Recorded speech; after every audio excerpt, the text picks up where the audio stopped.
All right, in this video we want to talk about a topic in microbiology for health science students that is critically important. And that topic is selective toxicity. So when we're studying the impact of microbes on human health, one of the places we want to end up is to determine how we can treat a human that is infected with a microorganism. And so we want to understand how the drugs that can treat a person infected with a microorganism work. To understand how any drug that treats an infectious disease works, we need to understand selective toxicity. So let's start by defining selective toxicity. All right. So selective toxicity refers to this goal of antimicrobial chemotherapy, so using a chemical to treat an infection. And that goal is to administer a drug to an infected person where that drug will kill or inhibit microbial cells without causing harm to the host's cells. So that is the definition of selective toxicity. Any drug that hurts a bacteria and does not hurt the human host would be referred to as selectively toxic. Again, selective toxicity is critically important when we want to prescribe a drug to a patient in hopes of curing an infectious disease. Unfortunately, selective toxicity is rather difficult to achieve, right? Human cells and bacterial cells have a lot in common. Oftentimes, a chemical that will harm a bacterial cell will also harm a human cell. So we need to think about the ways that we can achieve selective toxicity. So I want to give some examples. Throughout the rest of the course, we will learn more in-depth details about how some of these examples function. But let's think about what structures or what functions we could target in a bacterial cell that would not cause harm to a human cell. So these will be some different mechanisms of drug action. Again, the goal here is to disrupt a cell process or structure in the bacteria, but not in the human cells. And the first, most common target, perhaps, is to inhibit cell wall synthesis. So let's think more about selective toxicity and the bacterial cell wall.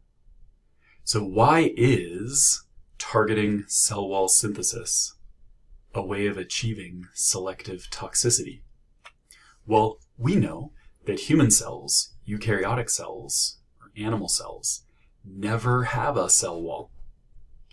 So any drug that harms cell walls specifically, by definition, cannot harm human cells. So here's a diagram of an animal cell on the left and a bacterial cell on the right. Again, there are a lot of things in common: ribosomes, genetic material, cell membrane. But the cell wall is a structure that is unique to bacteria and is present in virtually all bacteria.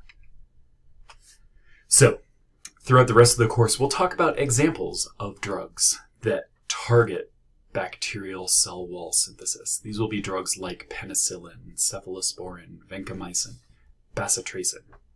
Right? Again, these target the peptidoglycan cell wall. Human cells do not have a peptidoglycan cell wall, so by definition, these drugs are selectively toxic. All right, so we can inhibit cell wall synthesis. What are some other targets, other mechanisms that we can employ that will result in selective toxicity? Another particularly common one is to use a drug to inhibit protein synthesis. So let's think more about that. So in terms of achieving selective toxicity by interrupting protein synthesis. So let's think about where protein synthesis happens. Right? We know that protein synthesis requires the ribosome. But you might be thinking, hey, my human cells also have ribosomes because my cells have to make proteins. So that's true, but fortunately for selective toxicity, ribosomes are different in bacteria and in human cells. We've addressed this previously in our course. Ribosomes in bacteria are smaller. We refer to them as 70S ribosomes, whereas ribosomes in human cells are 80S ribosomes, larger. So ribosomes in bacteria and humans are structurally different based on their size, and then some exact details about their shapes are slightly different. So remember, the ribosome is put together with a couple subunits. There's a small subunit, a large subunit, and you put them together and you get the full ribosome. And in bacteria, that's a 70S ribosome. But again, in human cells, our ribosomes are 80S in size. So we can use this as a way of targeting specifically the bacterial ribosome. And there are drugs like tetracycline, chloramphenicol, streptomycin, and erythromycin that target these smaller, structurally distinct bacterial ribosomes. All right, so we have talked about how we can target the cell wall to achieve selective toxicity. We've talked about how we can target protein synthesis to achieve selective toxicity. Another approach is to target this process of folic acid synthesis. So again, let's think about a couple details there and why targeting folic acid synthesis can achieve selective toxicity. All right. So folic acid, the first thing we should know about folic acid is that this chemical is a required nutrient for both bacteria and humans. I think that it's a required nutrient for every living thing, but at the very least, both bacteria and humans absolutely have to have folic acid. Without it, they die. So in humans, we acquire folic acid through our diet. The foods we eat contain sufficient folic acid to meet all of our needs. You might know this to be true because when women are pregnant, they're often guided to make sure that they're consuming foods that are rich in folic acid. And in some cases, they're directed to take folic acid supplements during pregnancy. And that's because the developing baby needs a lot of folic acid. But again, every living thing requires folic acid. Humans eat the folic acid they need. Bacteria are different. Bacteria must synthesize the folic acid they need. They can't acquire it from their environment. They do not get it from the foods that they eat. So they take a different approach. So luckily, this difference allows us to create selectively toxic drugs. So again, in bacteria, they have to synthesize folic acid. To synthesize folic acid, they take a chemical called PABA, and they use a couple enzymes to convert PABA into this folic acid. Folic acid is really important because it's used to make nucleotides in the end. All right. So humans do not have these enzymes that convert PABA to folic acid because we eat folic acid. Bacteria do have these enzymes that convert PABA to folic acid.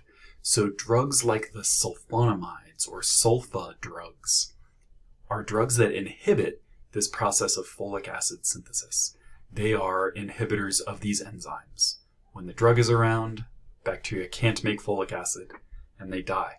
And we get selective toxicity because your cells do not need to make folic acid. You already have it from the foods you ate. So we'll pretty much wrap up here. I just want to point out that there are other drugs or other drug targets that also achieve selective toxicity.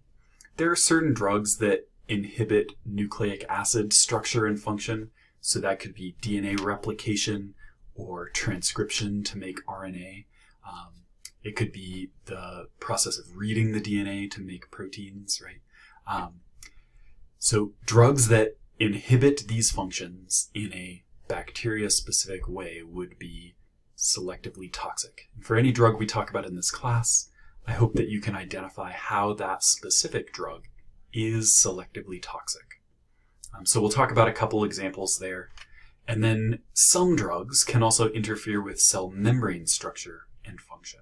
So again, the membrane controls what gets into and out of cells to maintain homeostasis. Human cell membranes and bacterial cell membranes are very similar, but certainly there are structures, membrane proteins specifically, embedded in those membranes that are unique to just bacteria. And if we find drugs that can inhibit the function of membrane proteins that are unique to bacteria, we can cause selectively toxic effects for our drugs on those bacteria. So that's where we'll end. Again, as we talk about different drugs in this class, it's my hope that you can identify why that particular drug is selectively toxic. Why does it harm bacteria and not humans? And I think in most cases, the explanation is pretty clear. So as always, I hope you'll let me know if you have any questions, and I will talk to you all again very soon.